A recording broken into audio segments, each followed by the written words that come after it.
All right, friends. Hope you're doing well out there. We're excited to be with you today. We're going to continue on a discussion, and today we're going to be discussing discrete structures. This is out of Ken Rosen's eighth edition. We're in chapter 2, which is basic structures, sets, functions, sequences, sums, and matrices. And this is basically introduction to how we're going to talk about stuff. And the question on the table today, out of section 2.4, sequences and summations, is question number 9. And so question number 9 says, find the first 5 terms of the sequence defined by each of these recurrence relations and initial conditions. Now, spoiler alert, pause the video now if you haven't done the test yet. I'm kidding. All right. The test for chapter 2 is basically you're going to write a program, and the program says, I'm going to give you the first however many terms, and you're going to guess the next one. I think it gives you like 4, guess the 5th. And it randomly generates the starting position, and it randomly picks. You've got 4 rules that you can pick for a sequence. So I think I did arithmetic, a geometric, a recurrence, and then the famous Fibonacci. And so anyway, that was how we did the test. And so if you haven't watched that YouTube video yet, it's how I programmed it. And I did this like way late at night, and I was super tired, and I thought it was hilarious. So if you haven't seen that yet, please do go check it out. Without further ado, if you are working through that, an Excel spreadsheet is a great way to kind of figure out what the pattern's going to be. And that's what we're going to be using today, friends. So let's get rocking with that. Here is my screen. Here is section 2.4, question number 9. It says, first, find the first 5 terms of the sequence defined by each of the recurrence relations. When they give you A0, that's the first term. If they give you A1, that's the first term. If they give you A0 and A1, that's the first 2 terms. You only got to come up with 3 more. Life is good. Okay, friends, let's pop back here. I'm going to do another one, and I'm going to call this problem 9. Okay, so this way we can keep this up here. Oh, you know what, kids? I can't do that. Sorry. I talk when I make a mistake, I refer to myself as kids, so I apologize. All right. So let's come down here and I'll say term, and then I'll call this A, B, C, D, E. And I'll just 1. Now, for A, I'm going to go with this. I'm going to go with, yeah, I'm going to do that. And then I'll do 1, 2, and then I'll do 1, 2, 0, and then E. Did I screw that up? I did. So D is supposed to be 1 and 1. Delete that for now. And E is going to be 1, 2, 0. Okay, so E is 1, 2, 0. Only got 2 more to go. We're in the home stretch. D is going to be 1 and 1. I like it. C is going to be 1 and 2. B is going to start out with 2. You know, I wonder why.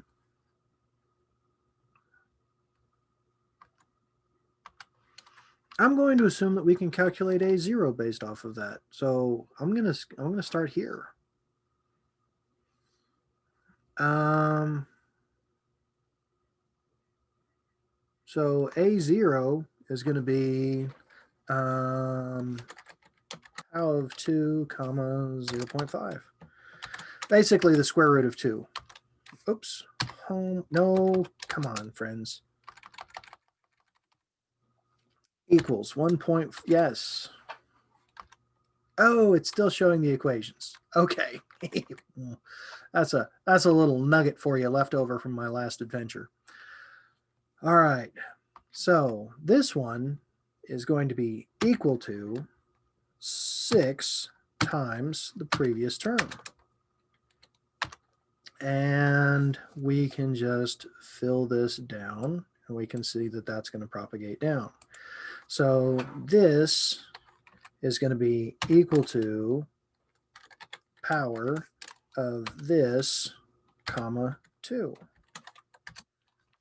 And we can just fill this down. Oops, one too far. So we can see that that's flowing down. And now let's go on to part C. C says, so it wants to be equal to our previous term plus 3 times 2 terms ago. And we can just fill this one down. And that's rather unsatisfying, but that, I mean, it works. D,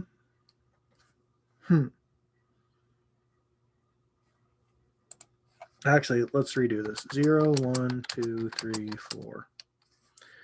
That way we can use it for over here. Okay, so this is going to be our N times our previous index, previous value, plus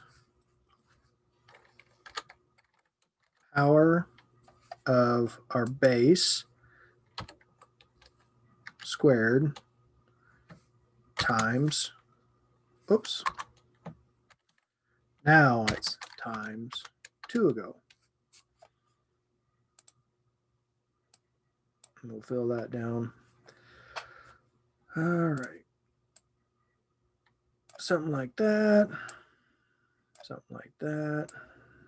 Something like that. Something like that. One more here. Whoa. There we go.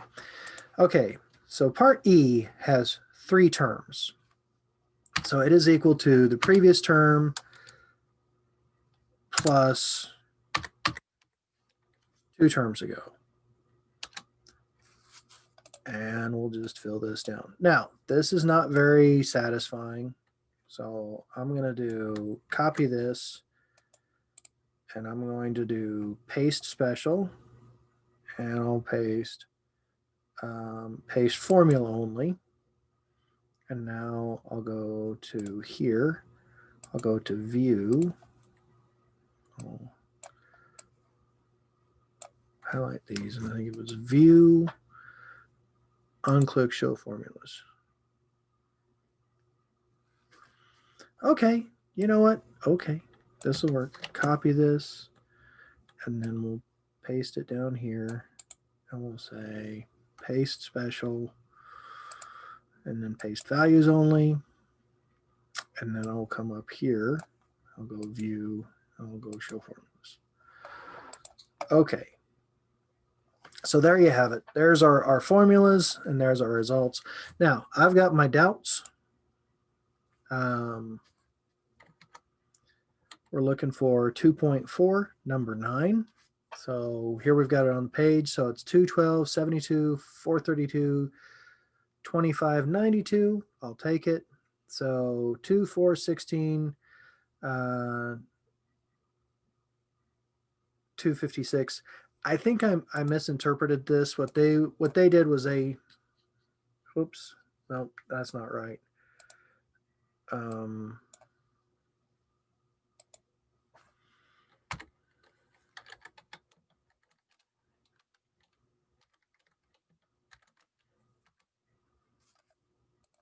Let's see if I can go view. Okay, so that's what they're doing. I don't want that right quick. So anyway, that's the discrepancy there, and I'm okay with this. I stopped too soon. All right, 1, 2, 5, 6, 11, 26. I like that. 1, 1, 6, 27, 204. I'll take that. And then 1, 2, 0, 1, 3. All right, friends, that is Chapter 2, Section 4, Problem 9. Answer was in the back of the book. Talking through the big picture on these, kind of explaining where things come from, where things are going. Question. The way that I would summarize this question is I would say, apply the definition of a sequence and provide the outcome of that sequence giving these initial values. Or said differently, we're going to give you a sequence and a starting spot and tell us what comes next. All right, as far as definitions and references go, I would definitely reference the definition of sequences. I would also assume negative values are all okay. And I would also assume that you're allowed to use floating point arithmetic. Now, the only time that would cause a problem is part B for the first term. And if you're following the way the book did it, they would have told you don't use 2 for A0. They would have said, I'm sorry, they would have said A0 should have been 2. I don't know why they said A1 should have been 2, but they said A0. I'm confusing myself. I apologize. The book called it A1. They said A1 is 2. And this is what that looks like. They said here on part C, no, part B, they said A1 equals 2. Well, why didn't they just say A0 equals 2, right? And then what's A1 going to be? Well, A1 is going to be, okay, so we plug in A1 here, n minus 1. What's n minus 1? That's A0. What was A0? 2. So you just square it. And I think that would have saved confusion. That's what this guy's saying. They're not following the same rules that they did other places. And then I'm going to say in part F, or the fifth part, that I disagreed with them. So I'm going to assume that the way that they did part B was wrong. That's one of my assumptions. Okay. Part C, how big is the gap? Really not that big. We just have to assume that we follow the basic definitions of sequences and agree to disagree on part B. Now, as far as part D goes, I like this little Excel spreadsheet. This is what I would be turning in. This is our work, right? And you can see the formulas that we used. You can also see the resulting values. Now for the fifth part, why do we believe our answer? Well, I believe my answer on part B and the sequence I gave on part B because they started talking about A1, where everywhere else in the section they were talking about A0 to start stuff. But we were able to follow the definitions, and the definitions were pretty well defined, and they provided all the information we needed to get started. We didn't have to guess at anything. And so we were able to come up with a sequence that seemed reasonable, and it also happened to match the answer in the back of the book. I feel pretty good about all of this. The Excel spreadsheet was able to handle the arithmetic, so it reduced the chances of me doing the common errors that I commonly make when I'm doing this kind of arithmetic. So anyway, that's chapter 2, section 4, question 9. I had a good time. I really do enjoy this kind of stuff because every section of discrete structures, it really is its own little special, unique world. And also, if you're going to do the exam that I have assigned for this year, understanding how these sequences work, this is going to help you a lot to understand this section when you get ready to then go and take the exam. So with that, friends, really happy that I got a chance to spend some more time sharing this kind of information with you. If you have any questions, comments, or concerns, please do let me know. I look forward to hearing from you all. Thanks and have a great day.